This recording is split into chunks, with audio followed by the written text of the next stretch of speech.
जय श्री राम दोस्तों। तो दोस्तों आज हम केमिस्ट्री का जो हमारी प्रीवियस ईयर केमिस्ट्री है इसके PYQs लगा रहे हैं हम लोग, जो कि आज हम फोर्थ पार्ट कर रहे हैं इसका। ठीक है दोस्तों, किसका? केमिस्ट्री का। किसका फोर्थ पार्ट कर रहे हैं हम? केमिस्ट्री PYQs का फोर्थ पार्ट कर रहे हैं। और मैंने प्लेलिस्ट बना दी है जिसके अंदर केमिस्ट्री के जो 3 पार्ट्स हैं वो मैंने अपलोड कर दिए हैं। ठीक है दोस्तों, तो मैंने केमिस्ट्री के कितने 3 पार्ट्स अपलोड कर दिए हैं। आज हमारा ये फोर्थ पार्ट है। आज मिला के हमारे कितने 60 क्वेश्चन हो जाएंगे। आज मिला के हमारे कितने 60 क्वेश्चन हो जाएंगे। और उससे पहले मैं सेशन को आगे बढ़ाने से पहले सभी दोस्तों से अनुरोध करूंगा कि आप मेरे चैनल को सब्सक्राइब करें, लाइक भी करें, कमेंट भी करें, शेयर भी करें। क्योंकि आप जब मेरे चैनल को सब्सक्राइब कर लेंगे तो मैं कोई भी वीडियो अपलोड करूंगा तो उसका नोटिफिकेशन आपके पास तुरंत ही पहुंच जाएगा। इसलिए आप मेरे चैनल को सब्सक्राइब जरूर करें। अब ज़्यादा बात ना करते हुए हम अपने सेशन को आगे बढ़ाते हैं।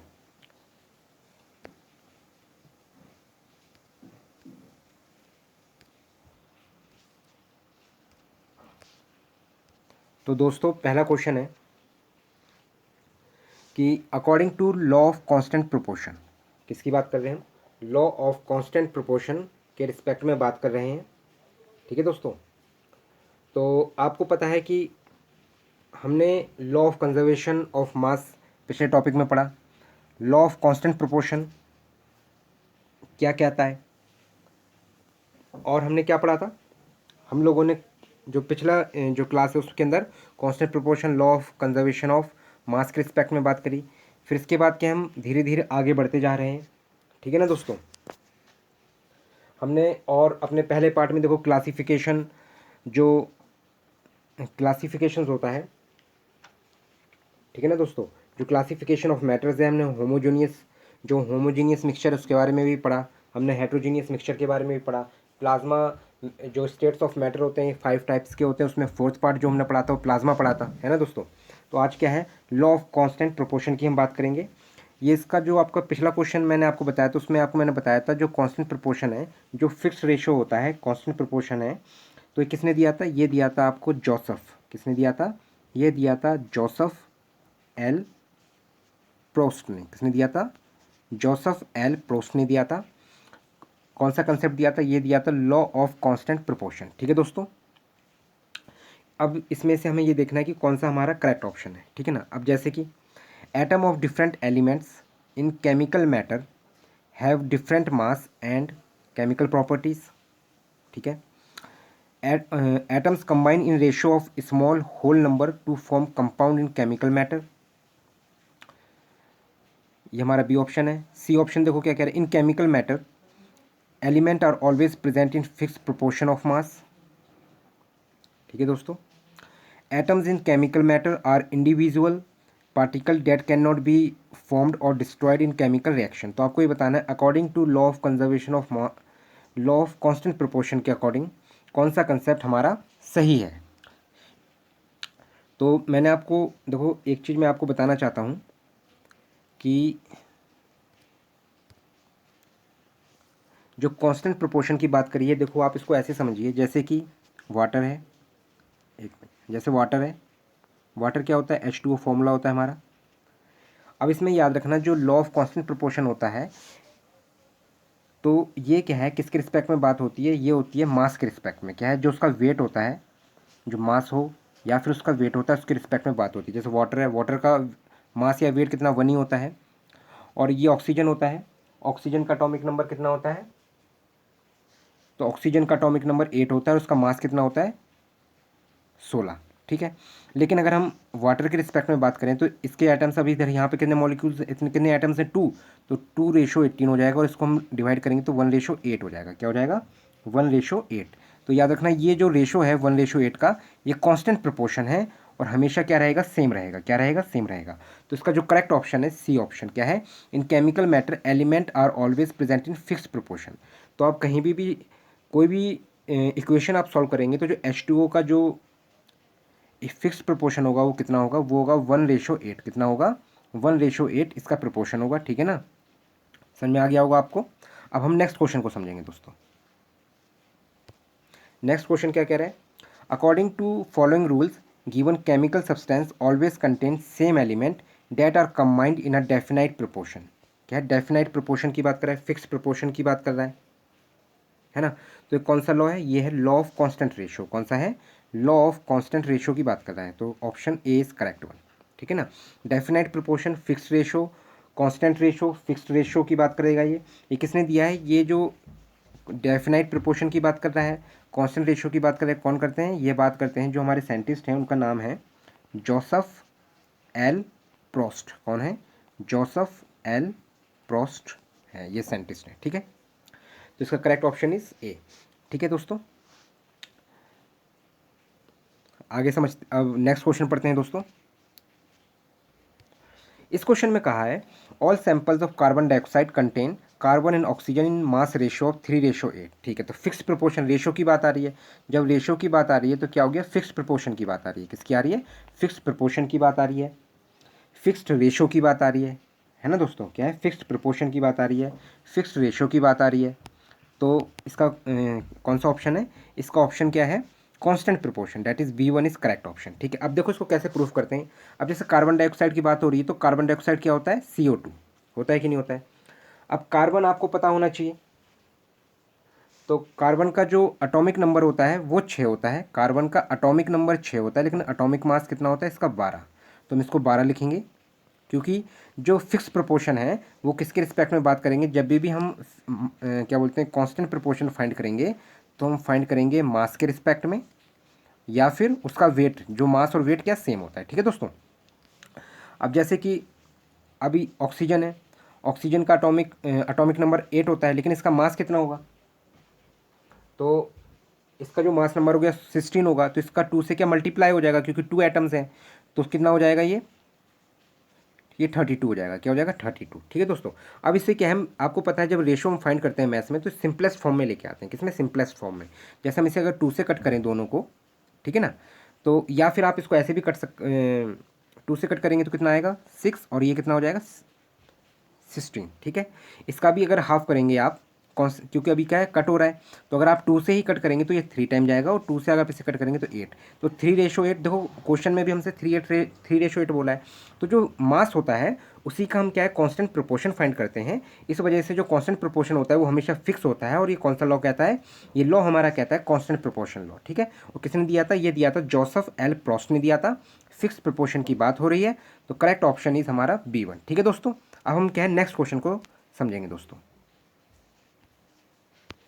नेक्स्ट क्वेश्चन कह रहा है डाल्टन थ्योरी। क्या है, जो Dalton theory was based on which rule. तो ये क्या है, जो डाल्टन थ्योरी है हमारी कौन से रूल पे फॉलो करती है। ठीक है दोस्तों, तो ये करती है chemical combination rule, B option. क्या है, B option is correct one. इसमें क्या बोला है, जो डाल्टन थ्योरी है was based on which rule, chemical combination theory पे बेस्ड होती है। आप ये मान के चलिए जो डाल्टन थ्योरी है दोनों कंसेप्ट पे बात करेगा। कौन सी, एक तो ये मास कंजर्वेशन पे भी बात करता है, क्या है, लॉ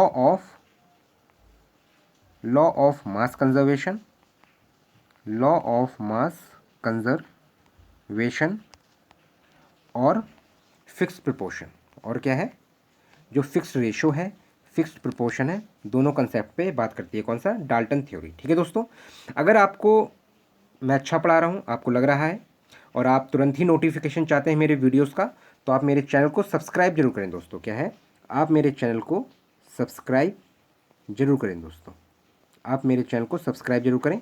इससे क्या है, तुरंत ही नोटिफिकेशन आपके पास आ जाएगा। ठीक है दोस्तों, अब हम नेक्स्ट क्वेश्चन पढ़ते हैं दोस्तों। इसमें बोला है Dalton's atomic theory provided an explanation for which of the following. तो मैंने अभी आपको बताया, जो पिछला क्वेश्चन जो कंसेप्ट समझा रहा था मैं डाल्टन थ्योरी में, पिछला क्वेश्चन, उसमें मैंने बताया कि ये क्या है, दोनों पे वर्क करता है। किस पे करता है, दोनों पे वर्क करता है। किस किस पे, लॉ ऑफ मास कंजर्वेशन पे भी, और क्या है, फिक्स्ड प्रोपोर्शन। तो करेक्ट ऑप्शन इज B1। क्या होगा इसका करेक्ट ऑप्शन इज B1। क्या है, लॉ ऑफ मास कंजर्वेशन पे भी वर्क करता है, और फिक्स्ड प्रोपोर्शन, दोनों पे ये वर्क करता है। ठीक है ना दोस्तों, क्या है, जो डाल्टन एटॉमिक थ्योरी है प्रोवाइड्स एन एक्सप्लेनेशन, तो जो एक्सप्लेन करता है वो किस पे करता है, दोनों कंसेप्ट पे को एक्सप्लेन करता है, लॉ ऑफ मास कंजर्वेशन पे भी और फिक्स प्रोपोर्शन दोनों पे, ठीक है ना दोस्तों। अब हम नेक्स्ट क्वेश्चन को समझेंगे दोस्तों। लेकिन जब रूल की बात आएगी, एक्सप्लेनेशन की बात आएगी तब ये होगा, लेकिन जब रूल की बात आएगी तो याद रखना रूल कौन सा है, विच रूल पे किस रूल पे वर्क करता है, तो केमिकल कॉम्बिनेशन पे वर्क करता है, किस पे, केमिकल कॉम्बिनेशन पे वर्क करता है, किस पे करता है, chemical combination, B option, chemical, ये देखो केमिकल कॉम्बिनेशन पे वर्क करता है, ठीक है दोस्तों। अब हम नेक्स्ट क्वेश्चन को समझेंगे, ठीक है दोस्तों। इसमें लिखा है कि which of the following statement correct according to Dalton methods, ठीक है। अब डाल्टन मेथड्स के हिसाब से कौन सा स्टेटमेंट करेक्ट है, ठीक है। इसमें बोला है molecule is divisible into proton, electron and neutron, तो याद रखना डाल्टन ये बात बिल्कुल नहीं कहते हैं। डाल्टन ये कहते हैं कि जो भी एटम है ना, जो एटम है वो क्या है, इनडिविजिबल है, इनविजिबल है, इनडिविजिबल पार्टिकल ऑफ मैटर होता है, ठीक है। तो क्या है, उसको हम क्या अलग नहीं कर सकते, एटम्स को क्या है हम अलग नहीं कर सकते, ना ही हम उसे जो एटम होता है डाल्टन के अकॉर्डिंग, ना तो हम उसे बना सकते हैं और ना ही हम उसे डिस्ट्रॉय कर सकते हैं, क्या नहीं कर सकते हैं, ना ही हम उसे डिस्ट्रॉय कर सकते हैं, ठीक है दोस्तों। जैसे molecule of same element have the same atomic size but are not of the same chemical nature, तो ये ऑप्शन नहीं है हमारा, ये भी नहीं है। Atom atomic mass of molecule of same element is different, तो अटोमिक मास ऑफ मॉलिक्यूल की बात हो रही है, तो ये क्या है, ये भी बात नहीं बनेगी। तो हमारा करेक्ट ऑप्शन क्या है, D1 है। मैंने आपको बताया कि जो एटम है वो क्या है, इंडिविजिबल है, पार्टिकल ऑफ मैटर, क्या है, इंडिविजिबल पार्टिकल ऑफ मैटर, ठीक है दोस्तों। तो एटम क्या होता है, जो आपका एटम है इनडिविजिबल है, ठीक है ना, इनसेपरेबल है, ठीक है, इनडिविजिबल है, सेपरेबल है, तो ये क्या है, एटम क्या है आपका इंडिविजिबल है, ठीक है दोस्तों। तो हमारा करेक्ट ऑप्शन इज D1, ठीक है, इंडिविजिबल पार्टिकल ऑफ मैटर, ठीक है दोस्तों। ये करेक्ट ऑप्शन हमारा क्या होगा, हमारा D1। अब हम नेक्स्ट क्वेश्चन को समझेंगे दोस्तों। अगला क्वेश्चन ये कह रहा है हमारा, विच of the following is not concept of Dalton theory, Dalton theory का कौन सा कंसेप्ट नहीं है। तो देखो मैंने आपको बताया जो डाल्टन थ्योरी है, एक तो क्या है केमिकल रिएक्शन पे बात करता है, ठीक है, जो क्या है केमिकल कॉम्बिनेशन है, क्या है केमिकल कॉम्बिनेशन रूल पे वर्क करता है। एक्सप्लेनेशन उसने जो डाल्टन जी थे उन्होंने एक्सप्लेनेशन किस पे दिया, लॉ ऑफ मास कंजर्वेशन पे भी दिया है और फिक्स्ड प्रोपोर्शन पे भी दिया है, ठीक है दोस्तों। अब जैसे देखो इसमें बोलो नॉट, कौन सा कंसेप्ट नहीं है, तो देखो atom of different element have different mass and chemical properties, तो हमेशा याद रखना ये डाल्टन कहते हैं, जो एटम के ऊपर इन्होंने बात करी है कि जो एटम्स ऑफ डिफरेंट एलिमेंट, जो भी एलिमेंट होते हैं उनके जो एटम्स होते हैं वो क्या होते हैं, अलग अलग होते हैं और सबके जो होते हैं अलग मास होते हैं, उनका अलग वेट होता है और अलग केमिकल प्रॉपर्टीज होती है। तो पहला कंसेप्ट फॉलो करता है डाल्टन थ्योरी के अकॉर्डिंग। दूसरा है atoms combine in proportion to small integer numbers to form compound, बिल्कुल सही बात है कि जो क्योंकि मैंने आपको बताया था ना कि डाल्टन क्या है, दोनों लॉ को फॉलो करता है, law of conservation of mass को भी फॉलो करता है, फिक्स्ड प्रोपोर्शन को भी फॉलो करता है। तो इसमें ये कहा है कि जो एटम्स होते हैं वो कंबाइन होते हैं इन प्रोपोर्शन, तो फिक्स्ड प्रोपोर्शन में कंबाइन है to small integer number to form compound, तो ये वाली कंडीशन को भी फॉलो करता है। तो हमें ये बताना नॉट, मतलब जो कंसेप्ट डाल्टन एटॉमिक थ्योरी में नहीं आता है वो हमें बताना। इसमें बोला है एटम्स आर इनविजिबल, देखो वो क्या है अनडिवाइडेड है, तो हम क्या उसे डिविजिबल नहीं कर सकते, तो हम कह सकते हैं इनविजिबल पार्टिकल, बिल्कुल सही बात है। Atoms are invisible particle that can not be formed, ना तो हम उसे बना सकते हैं ना ही हम उसे खत्म कर सकते हैं, डिस्ट्रॉय नहीं कर सकते इन केमिकल रिएक्शन, ठीक है। तो ये कंसेप्ट भी डाल्टन एटॉमिक थ्योरी की तरफ फॉलो होता है। लास्ट देखो क्वेश्चन क्या कह रहा है, हमें पता है कि अब इसका ऑप्शन ऑब्वियसली बात है कि fourth option is correct one according to question, लेकिन हमें ये समझना है कि क्यों रॉन्ग है। इसमें बोला है all substance are made up of small particles called molecule, नहीं, जितने भी स्मॉल पार्टिकल्स होते हैं all substance are made up of small particles, उसे हम मॉलिक्यूल्स नहीं, हम उसे एटम्स कहते हैं, क्या कहते हैं, हम उसे एटम्स कहते हैं, ठीक है ना दोस्तों। तो करेक्ट ऑप्शन इज हमारा इज D1, क्या है हमारा करेक्ट ऑप्शन, क्या है D1, ठीक है दोस्तों। क्या है each element made up of smallest particle, ठीक है, जो स्मॉल पार्टिकल्स होते हैं वो किससे बना हो, तो हम उसे क्या कहते हैं, एटम्स कहते हैं, हम उसे मॉलिक्यूल नहीं कहते हैं, ठीक है दोस्तों। अब हम आगे समझते हैं दोस्तों, क्योंकि हमेशा याद रखना कि जब एटम्स क्या है, जब छोटे all substance made of small particle, जब पार्टिकल्स होते हैं, देखो आप ऐसे समझिए जैसे पार्टिकल है, ठीक है, आप पार्टिकल्स को जब जोड़ेंगे, जैसे एक पार्टिकल ये है और भी पार्टिकल्स हैं, आप उसको जोड़ेंगे तो वो एटम्स बनाएगा, क्या बनाएगा, एटम्स। और जब एटम्स को आप जोड़ेंगे उसके बाद मॉलिक्यूल्स आएगा, क्या आएगा आपके पास, फिर मॉलिक्यूल्स आएगा, आप ऐसे समझ सकते हैं। ठीक है दोस्तों, अब हम नेक्स्ट क्वेश्चन को समझेंगे दोस्तों। देखो दोस्तों, मैं आप लोगों से यही अनुरोध करूंगा फिर से, अगर आपको लग रहा है कि मैं बहुत अच्छा पढ़ा रहा हूँ और आपको तुरंत ही नोटिफिकेशन चाहिए जो वीडियोस मैं अपलोड करूँगा अपने यूट्यूब चैनल ई एजुकेशन पे, ठीक है ना दोस्तों। मेरे चैनल का नाम क्या है, ई एजुकेशन। जब इसे सर्च करेंगे तो कैपिटल लेटर्स में ही लिखना, और अगर आपका जैसे आप इसे सर्च करेंगे और अगर इस सर्च में नहीं आए तो आप क्या है, जो यूज़र आईडी है मेरी ई एजुकेशन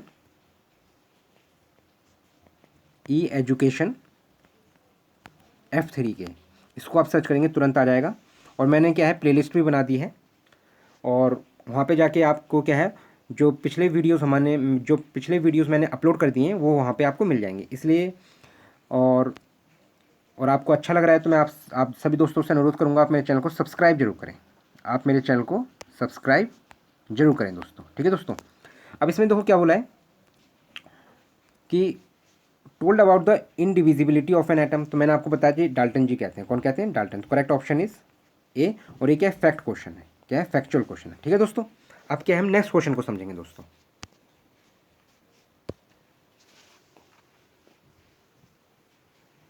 इसमें बोला है, इसमें देखो फिर से क्या है, डाल्टन एटॉमिक थ्योरी की बात करिए तो मैं आपको फिर बताना चाहता हूँ कि जो डाल्टन एटॉमिक थ्योरी है, जो रूल है वो कॉम्बिनेशन, केमिकल कॉम्बिनेशन रूल पे वर्क करता है। जो डाल्टन जी ने एक्सप्लेनेशन दिया वो law of conservation of mass और फिक्स प्रोपोर्शन दोनों पे दिया है उन्होंने।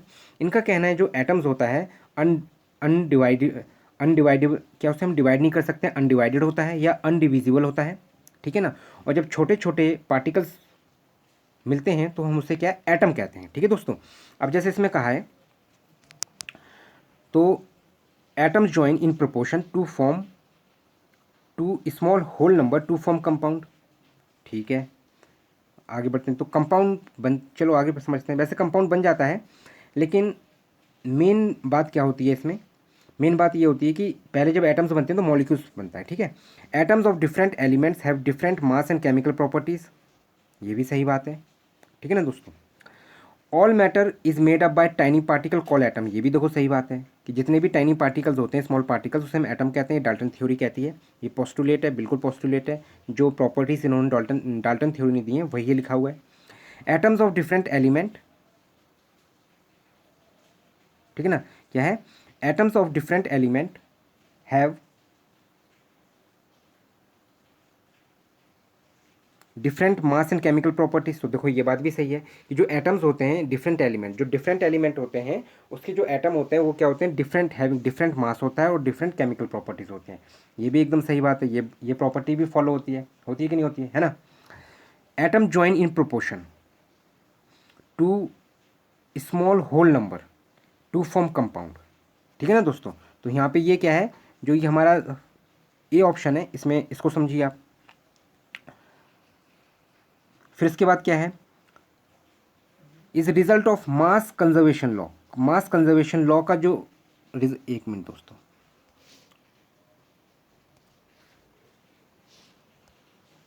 एक मिनट दोस्तों, एक मिनट, ये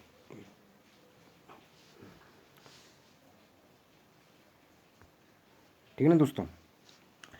ठीक है, तो ये देखो ये वाली प्रॉपर्टी भी फॉलो हो रही है, ये प्रॉपर्टी भी फॉलो हो रही है। ठीक है, लेकिन एक बात याद रखना, इन जो इस क्वेश्चन में कहा है, इस क्वेश्चन में ये कह रहा है कि Dalton's atomic theory is result of mass conservation law.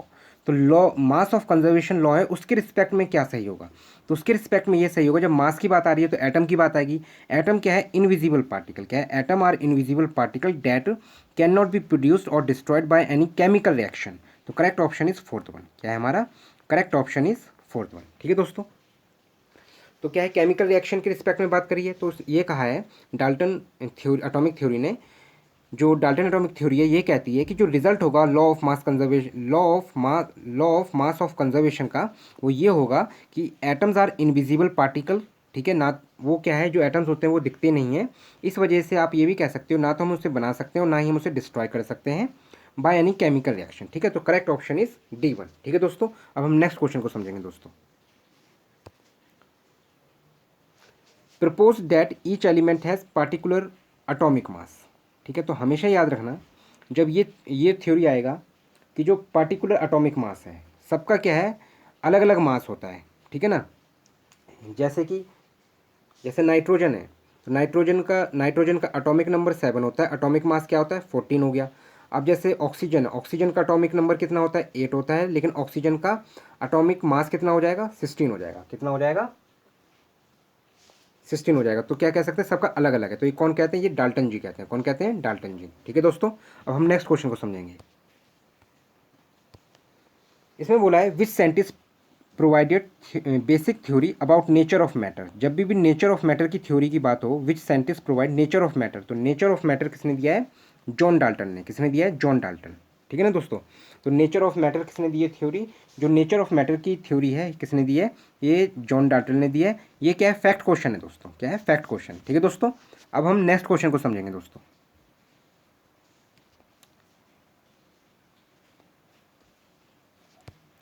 इसमें लिखा है विच of the element has the maximum number of atoms in their molecular form.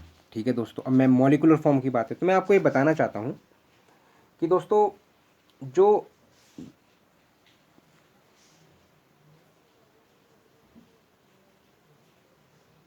जैसे ये फॉस्फोरस है तो इसमें कितने होते हैं, मैक्सिमम नंबर ऑफ एटम्स 4 होते हैं। और जो ये गैसेज हैं जैसे नियोन है, आर्गन है, नोबल गैसेज हैं, इसमें क्या होता है, मोनो एटॉमिक होता है। क्या होता है, मोनो एटॉमिक। मोनो एटॉमिक मतलब क्या होता है, सिंगल। क्या है, मोनो एटॉमिक। मोनो एटॉमिक मतलब क्या होता है, मोनोटॉमिक मतलब होता है सिंगल। ठीक है, तो इसका जो करेक्ट ऑप्शन है मैक्सिमम किस में, सल्फर में है। इसमें कितना होता है, इसमें होता है 8 मॉलिक्यूल्स। कितने होते हैं, 8। तो करेक्ट ऑप्शन इज C1। ठीक है दोस्तों, ठीक है दोस्तों, तो क्या जो मोनो एटॉमिक होते हैं, जो नोबल गैसेज होती हैं, ठीक है, जो नोबल गैसेज है वो मोनो एटॉमिक होता है। मोनो एटॉमिक नंबर्स होते हैं इसमें, मोनो एटॉमिक होते हैं। जो मैक्सिमम नंबर ऑफ एटम्स कितने होते हैं, मोनो मतलब मोनो एटॉमिक है या मोनो एटम्स, 1 सिंगल एटम्स होते हैं। फॉस्फोरस में 4 होते हैं। तो अकॉर्डिंग क्वेश्चन सल्फर है, जैसे सल्फर में ही मैक्सिमम होता है, कितना होता है, सल्फर में 8 एटम्स होते हैं। ठीक है, तो करेक्ट ऑप्शन इज C1। ठीक है दोस्तों, अब हम नेक्स्ट क्वेश्चन को समझेंगे दोस्तों। इसमें बोला है which is approximate molecular weight of common salt. तो देखो अप्रॉक्सीमेट की बात करिए तो पहली चीज़ ये है कि अगर आप मॉलिकुलर वेट पता कर रहे हैं तो आपको मास पता होना चाहिए। कॉमन सॉल्ट किसे कहते हैं ये भी पता होना चाहिए। तो कॉमन सॉल्ट हम किसे कहते हैं, सोडियम क्लोराइड को। तो सोडियम क्लोराइड क्या होता है, NaCl। ये क्या होता है, सोडियम क्लोराइड। ठीक है दोस्तों, अब आपको पता है कि जो सोडियम होता है, मैं आपको यहाँ बताना चाहता हूँ, जैसे सोडियम है, सोडियम का एटॉमिक नंबर होता है 11। क्या होता है, सोडियम का एटॉमिक नंबर 11 होता है। अगर आपको एटॉमिक मास के बारे एटॉमिक वेट के बारे में नहीं पता है जैसे, तो इसका डबल मान लिया करो अप्रॉक्स। तो ये कितना हो जाएगा 22। वैसे इसका 22 नहीं होता है, थोड़ा मतलब 23 समथिंग होता है, तो 22 मान लो, नियर अबाउट में समझाने के लिए मैं बता रहा हूँ कि 22 मान लेते हैं। ठीक है, अब क्लोरीन है तो क्लोरीन का आपको पता होना चाहिए एटॉमिक नंबर कितना होता है 17। कितना होता है 17। ठीक है, और इसका अगर हम डबल करेंगे तो कितना 34 हो रहा है। ये भी अप्रॉक्स है, लेकिन ये 34 नहीं होता है। जो क्लोरीन का एटॉमिक नंबर होता है वो होता है 35.5। क्या होता है 35.5। ठीक है, तो आप ये मान के चलिए अगर अप्रॉक्स को ऐड करें, अगर आप अप्रॉक्स कितना है 22 और 34। ठीक है, अगर आप ऐड कर देंगे तो कितना हो रहा है, ये 56 के आसपास हो रहा है। 56 के आसपास हमें कोई ऑप्शन मिल रहा है 58 मिल रहा है। ठीक है, अगर आपको एक्यूरेट पता है तो आप ऐसे कर सकते हो, ये 23 है लगभग, और ये कितना है 35.5 है। अगर आप ऐड करोगे तो 58 हो जाएगा। कितना हो जाएगा 58.5 समथिंग। तो क्या आ गया हमारा करेक्ट ऑप्शन इज 58। और हमेशा याद रखना जो मॉलिकुलर वेट होता है वो किस में कैलकुलेट किया जाता है, जो मॉलिकुलर वेट होता है इसके अंदर हम क्या है, ग्राम पर मोल। क्या है, ग्राम पर मोल। ठीक है, किस में कैलकुलेट करते हैं, ये हम कैलकुलेट करते हैं ग्राम पर मोल में। ठीक है, क्योंकि इसका यूनिट है ग्राम पर मोल। ठीक है दोस्तों, अब हम क्या नेक्स्ट क्वेश्चन को समझते हैं दोस्तों।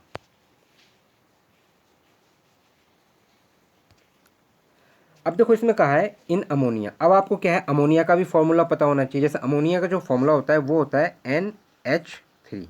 ठीक है, अब इसमें कहा है रेशो निकालना है। मैंने अभी आपको बताया जो फिक्स्ड रेशो कंसेप्ट है, कौन सा है, फिक्स्ड रेशो कंसेप्ट। आपको मैं फिर बताना चाहता हूँ, जो फिक्स्ड रेशो कंसेप्ट है, फिक्स्ड रेशो है, कांस्टेंट प्रोपोर्शन है, ये किसने दिया है, ये दिया है जोसेफ एल प्रोस्ट ने। तो मैंने आपको बताया था कि ये किसके रिस्पेक्ट में बात करेगा, ये बात करेगा, ये भी क्या है, मास के रिस्पेक्ट में ही बात करता है। ठीक है, जैसे नाइट्रोजन है, नाइट्रोजन का क्या होता है, नाइट्रोजन का क्या 7 होता है एटॉमिक नंबर। ठीक है, और इसका मास नंबर क्या होता है 14 होता है। ठीक है दोस्तों। हाइड्रोजन का आपको पता है एटॉमिक नंबर ये होता है, मास नंबर भी इतना ही होता है 1 होता है। ठीक है दोनों का। तो अब देखो इनको हम कैसे कैलकुलेट करेंगे, ये 14 है तो 14 ही लिखेंगे 14 रेशो, लेकिन ये 3 एटम्स जो है हाइड्रोजन के साथ है ना, तो देखो हाइड्रोजन के साथ है 3 एटम, तो हम क्या करेंगे 3 इंटू हाइड्रोजन का मास कितना है 1। ठीक है ना दोस्तों। तो क्या आएगा, ये आएगा 14:3। क्या आ जाएगा 14:3। तो करेक्ट ऑप्शन इज सी।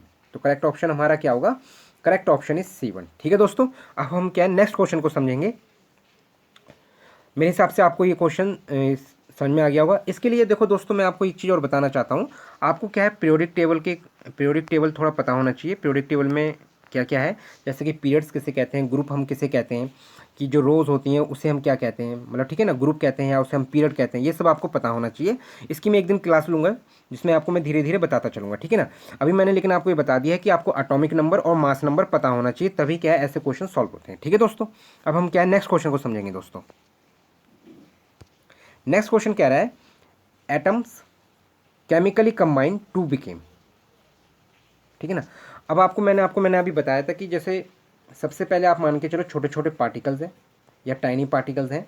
अगर आप छोटे छोटे पार्टिकल्स को ऐड कर रहे हैं तो हमें क्या मिलेगा, एटम्स मिलता है। क्या मिलता है, एटम मिलता है। अब एटम भी अगर छोटे छोटे बहुत सारे एटम हैं, मान के चलो जितने भी एटम्स हैं सब ऐड होंगे तो फिर हमें क्या है मॉलिक्यूल्स मिलता है। क्या मिलता है, मॉलिक्यूल्स मिलता है। क्या मिलता है, मॉलिक्यूल्स। तो करेक्ट ऑप्शन इज A1। ये हमारा करेक्ट ऑप्शन क्या है, A1 है। ये क्या है, एक हिसाब से फैक्ट क्वेश्चन भी कह सकते हो आप, और कंसेप्चुअल क्वेश्चन है। क्या है दोस्तों, ये क्या है, कंसेप्चुअल क्वेश्चन है, एकदम कंसेप्चुअल क्वेश्चन है। ठीक है ना दोस्तों। अब हम नेक्स्ट क्वेश्चन को समझते हैं दोस्तों।